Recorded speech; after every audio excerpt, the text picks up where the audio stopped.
There was a college improv troupe, but there was 3 physicists in that improv troupe at the same time. And were you the funniest of the 3?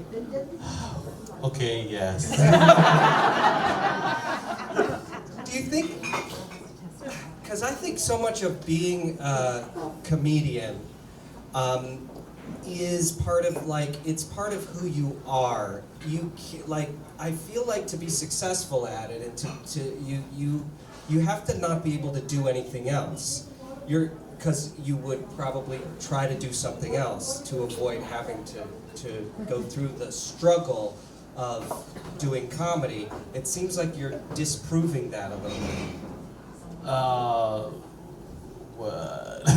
Like you have to love the road. You have to love being doing comedy. Yeah. So you have to love doing comedy, but everyone brings their own perspective in. So if you have like a day job, like all comics had day jobs. Some of the greatest comedians all had day jobs because they brought that perspective into comedy. Right. At some point, yes, they were doing so much comedy that they couldn't keep their day job, but all their day jobs informed their opinion and informed their perspective. I'm sorry to interrupt. I just was remembering, I believe this is a Dave, because we're in a jazz club, a Dave Brubeck story about being a musician or an artist, about doing a road gig, the car breaking down, it's in winter, the whole band has to like grab all their instruments and walk to the venue. They're trudging through the snow, someone with like a double bass, like heavy instruments, and as they're walking they see some houses and they see into the window a family sitting down for dinner. They're warm, there's amazing food on the table, the family is all laughing together, and they look at each other and go, how do people live like that?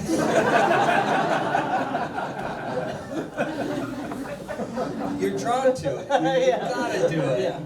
You really have to want it badly because there's a certain amount of rejection that you're subjecting yourself to.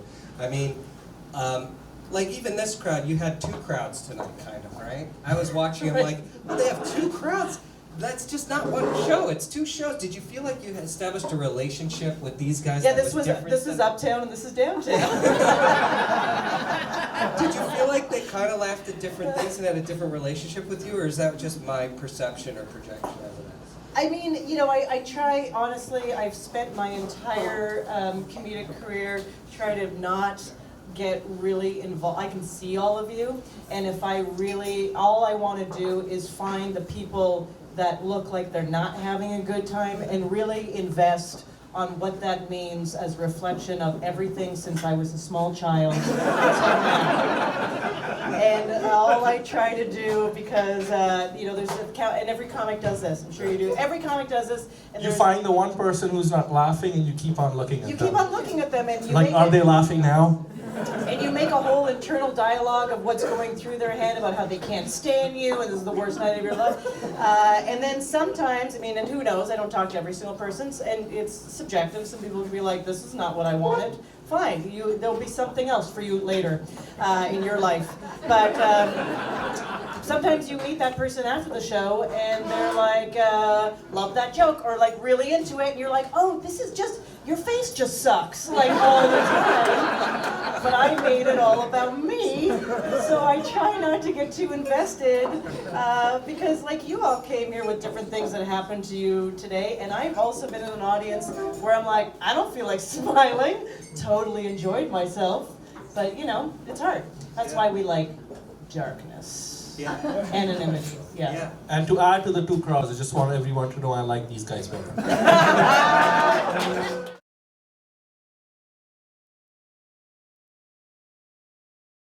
And you know how people get like a college fund for their kids? Do you have a therapy fund for Lucas for Oh, snap. I know, right? No, he'll be fine. There won't be it'll be the singularity by then. We'll be fine. We'll all be a group think and therapizing each other. I actually think when I brain. was listening to you with your child, and I was like, what a lucky kid. His mom is Ophira frickin' Eisenberg. How great is that? I think that's Although, wonderful. I felt like he was in the same voice as my mother, tonight when I was leaving, because I didn't do bedtime with them, he was like, "Oh, are you going to work?" I was like, "It's a real thing, okay? It's a real thing." Work? Shut up. Do your kids harass you? My for kids doing- harassed me this evening. They were like, "You're going out to do comedy again?" I'm like, "I hardly ever go out." My daughter, who's 13, she's like, "Dad, you're in the paper." She ran in, she opened the Rivertown's newspaper, the Enterprise. "Dad, you're in the paper, you're in the paper." She opened it up, she showed me the picture. She said, "See, you don't have to feel so bad about everything."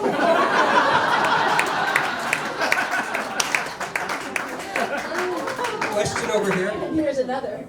When you're doing your act, did you ever have to like change your act completely because of like audience responses? Yeah, I've never had that amount of material to be like, oh, I'll just go to the other hilarious act. But I have been in many situations where things are going not well, and you have to make some critical decisions and change it up. And you know, sometimes it's not, it's because I'm going one way and I think it's great, and the audience is like, nope. I mean, sometimes you're dealing with super drunk people, that's very common, or people that are, I mean, for me, it's like, they're mad that there's a woman talking, there's that. It's less and less now, but that was certainly in the beginning when I was traveling. You'd get up on stage and you could just feel the air deflate in the room while people are like, ugh, when are they gonna bring up a real comedian? So you were just always pushing up against stuff. And so one of the things I used to do a lot is I would just talk to people, and that would at least change something. Yeah. Yeah, legal weed is going to destroy everything. Oh, gosh. I think if you want to become a comedian, do it now before weed is legal. Because It's once true. weed is legal and everyone's doing it, everything's going to be funny. You're not going to have to go to a comedian. Here we go. Quick question, two, actually, that's Okay. me, that's always me. One is, you mentioned that stand-up is not vulnerable. Right. So, and my other one has to do with Mrs. Maisel, so Okay. I'll put that on the side. All right, stand-up is not vulnerable. I can't get up in front, none of us who do stand-up can get in front of a crowd and be, we have to be authority. You are in the position of following us, and if we show, you know how it is, if we show any like vulnerability as a human on this stage, you'll attack, I mean, you'll just pile, yeah, you'll just attack us. It That's how depends on the goes. crowds, Yeah. but normally Yeah. in comedy club crowds, if you're vulnerable, they'll heckle you. Yeah. Like for example, if someone heckles you, I've got heckled a lot. I'm sure Ophira has Sure. a lot, and you have to be able to own the heckler to take control. So you can't be vulnerable and still own the heckler. Yeah, you can talk about vulnerable times In in the your act. life, but you do it through a bulletproof authority. Here's what you're doing, audience. Come with me on this ride. Right.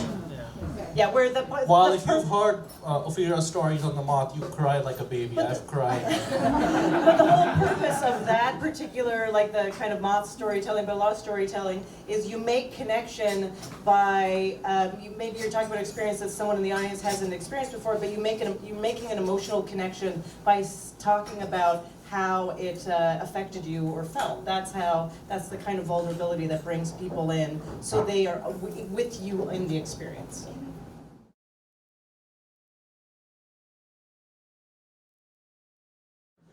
Hi, is this on? Did you ever crack yourself up during a show or have something strike you like from the audience where like that feeling when you're not supposed to laugh, so you have to laugh even harder and you don't know what to do and you have to think of sad things, but they're up there doing stand-up? I don't know if I've ever been in that state of mind, but I will tell you, there's sometimes you end up with an audience member that just gives you a gift of like an amazing thing. I mean, I don't do the go around all the time and ask people what they do, but occasionally if it seems appropriate, and sometimes what someone does or some part that they decide to throw out there is like the biggest comedic gift possible. Like they're like, I'm a mortician for birds, and you're like, all right, stop everything. You have to like talk about this for the rest of the show. I definitely encounter that when I do improv. Oh yeah, the whole thing's Absolutely. about that. And I have like a couple of go-to super sad things that I have to think about. And it's funny, I was like, oh, I'm gonna think about how my grandmother died of bone cancer, and I was like next to her holding her hand while she's struggling to say goodbye. And after like using that a few times, I'm like, nope, still laughing. And like I got desensitized to it, and then I felt guilty about the memory of my grandmother that I used it up completely in improv shows. I won't tell you what the thing is I think about now, so you get real sad real quick.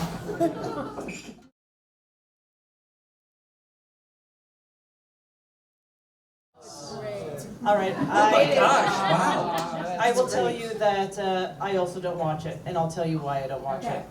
Because it's like watching work, basically.